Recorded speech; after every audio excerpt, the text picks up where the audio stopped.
It is the Bert Show bet-off that has been 12 weeks in the making, and now we have a clear winner. So with our bet here, the winner/loser has to sing the national anthem publicly in a place to be determined. So let's just go through the final results and make it totally and completely official right now. We'll start with Kristen, who really won lost this entire thing. Correct. The goal was to choose the team who you thought would do the worst, who would end up with the worst record.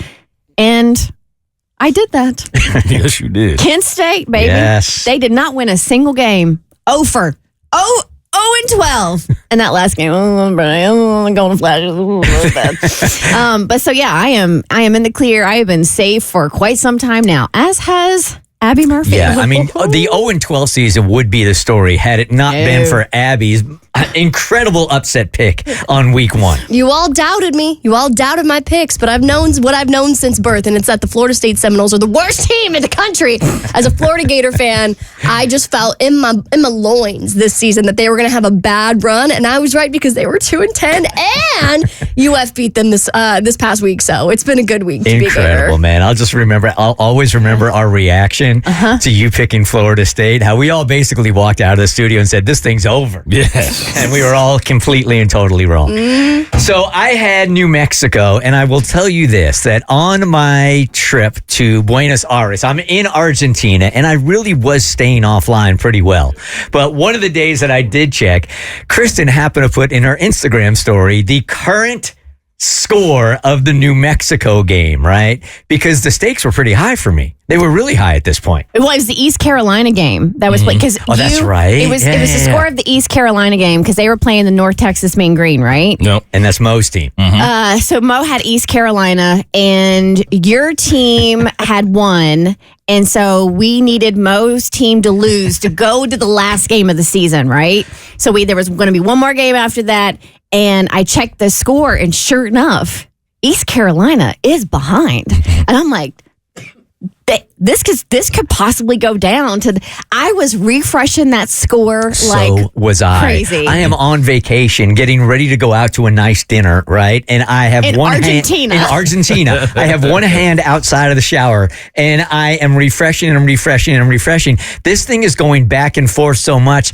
I am not lying when I tell you guys I started rehearsing the national anthem in the bathroom. I was that sure that my team was going to lose, so I'm singing it in the back, and I realized I don't know all the words to the song, but I don't got to worry about it. Yep, but I do. And I was on vacation as well, and I got so stressed out that I just threw my phone. I was like, I'm done with this.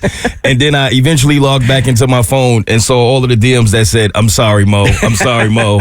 And that's how I found out the results. And I did the same thing, actually. I was, when I got into the shower that night, I was like, well, it's a good time to start rehearsing. Make sure I at least know all the words, but I do, so I'm ready to go. All right, so it's East Carolina with a very good season, 7-5. That's why I'm mad. I'm not even mad I lost. I'm mad they had a winning record. Really? They were predicted to win like 3 games this year or something like that. Mo picks them and they go 7-5. So Tommy has been working on exactly where you are going to be singing the national anthem in public. But before that, please, I can finally break them out. Oh, here we go. You really did this. There you go. Cue up the ECU fight song. There you go, Abby. I brought everybody East Carolina hoodies. This is the most merch they've sold in the last 20 years. Woo! Go Pirates! Go Pirates! Okay. Wait, you could at least got me one. Actually, Here, you can have mine. in the past, I'm from North Carolina. ECU is a very well-known team in North Carolina, respected team. They're usually pretty good. Yeah. They've beaten my NC State Wolfpack before in the past, and we have a heated rivalry with them whenever we play. They tore down our goalpost one time, and that was a no-no. Yeah, but Mo and I saw the same. We saw the same standings, and I almost took East Carolina. Did you really? 'Cause they were supposed to be abysmal this season. Horrible. That hoodie looks good on you, girl. Yeah, thanks. It really It's very comfortable. The purple looks nice. Nice touch. All right, so Tommy was responsible for trying to find a public place where Mo could do the national anthem. At first, we thought, all right, maybe a Little League game, something like that. Tommy went on his own. Yeah, originally, Kaylee's kid plays Little League, and we were thinking, oh, that'd be nice, for the loser to sing at a Little League game. But, our listeners being the kind-hearted listeners that they are. Generous. They chose this. We all threw out different options for punishments. Looking out for us. They chose this one. You will not be singing at a Little League game, sir. No. You will not be singing at an elementary school game. Nor a middle school game, nor a high school game. Sir, you will be singing at an NCAA men's basketball game. Wow. You're lying. Because I got an email from an assistant athletics director. That's nice of them. Who handles their annual athletics initiatives. Important person on staff. Elizabeth Heron, close friend and listener of the Bert Show, who also happens to work for Katie's alma mater, the University of West Georgia. Go Wolves! Okay.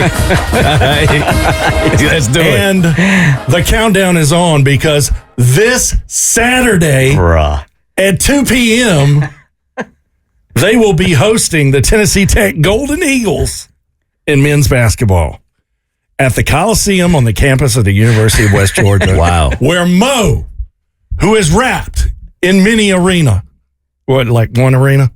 Three. Denver? Three, exactly. Right. 3 arenas. This will be his first time ever singing in said arena. I don't know if I would call it singing. Our national anthem. It's going to be something. Ain't going to be singing. Okay, so in the beginning, because I threw this out there, and Bert, you were concerned because you didn't want to be disrespectful of our country and of our national anthem. Right. So we said it was probably not going to be anything that was professional. And granted, this isn't professional. However, You might have some NIL deals up there at West Georgia. that's pretty big. Do we know how many people can fit into that arena? Katie, do you have any idea? She's an alum. A lot. A lot. Yeah, clearly it's in the thousands. I'm going to look it up. Yeah, I mean, it's an NCAA stadium. So that said, because we didn't want to be disrespectful, I think this couldn't have worked out any better. He's the only one. Well, Abby, you got a pretty good singing voice as well. No, I don't. Okay, no. So That's Cassie. well, they both. I mean, when we did that a couple of weeks ago, I thought you both kind of crushed. I forget what we did. Who was you both? Me included? No, it was Cassie and it was Abby. Okay. But you have professional experience rapping, and there are some songs that you sing? No. I cannot sing a lick. I do not sing. If anything, I write songs for people who can sing, but me actually singing is not a thing. I got confidence in you, man. You should not. Yeah, I have confidence in you. I am scared as all get out for you. What if you rap the national anthem? That's what's going to happen. It's not going to be rapping. I'm ready to go. It's going to be, I've kind of invented something. Oh. It's in between rapping and singing. I don't have a name for it yet. Okay. So rapping? But I'm yes, and I'm gonna stay right in my lane with every note. So it's like a talk sing. It's like that. Okay. Yes, exactly that. Okay. All right. If you would like to bear witness to this, we are going to put up a link at thebertshow.com where you can buy tickets and see the game. And they have been nice enough. If any of the Bert Show staff would like to attend, they have offered us a skybox. Whoa, okay. Where we can witness this atrocity. Yes, I would like that skybox because it's close to the heavens. And the angels will be singing right along with Mo. Yeah. The official capacity, Mo, of the Coliseum at the University of West Georgia, 6,469. Let's sell this thing Let's out. get it. I got that. Sell it out. We went got from that. a Little League game to this. Let's do it. Elizabeth Heron, I cannot thank you enough. Here's the thing that I know about Mo. He clutches up. Every does. single time we put a challenge in front of him, he clutches up. You show no fear, and it's really freaking annoying. No fear. Listen, I don't get nervous about things that I know I'm not good at. If I could actually sing, I would be nervous. But knowing that there's like no expectations for me to do well for myself, I'm fine. There are literally no expectations. Zero. It's going to be a fun story to tell. Why don't you just give us a little taste of Absolutely first not. Osage? If you want to see it, you're going to have to see it. The Bert Show.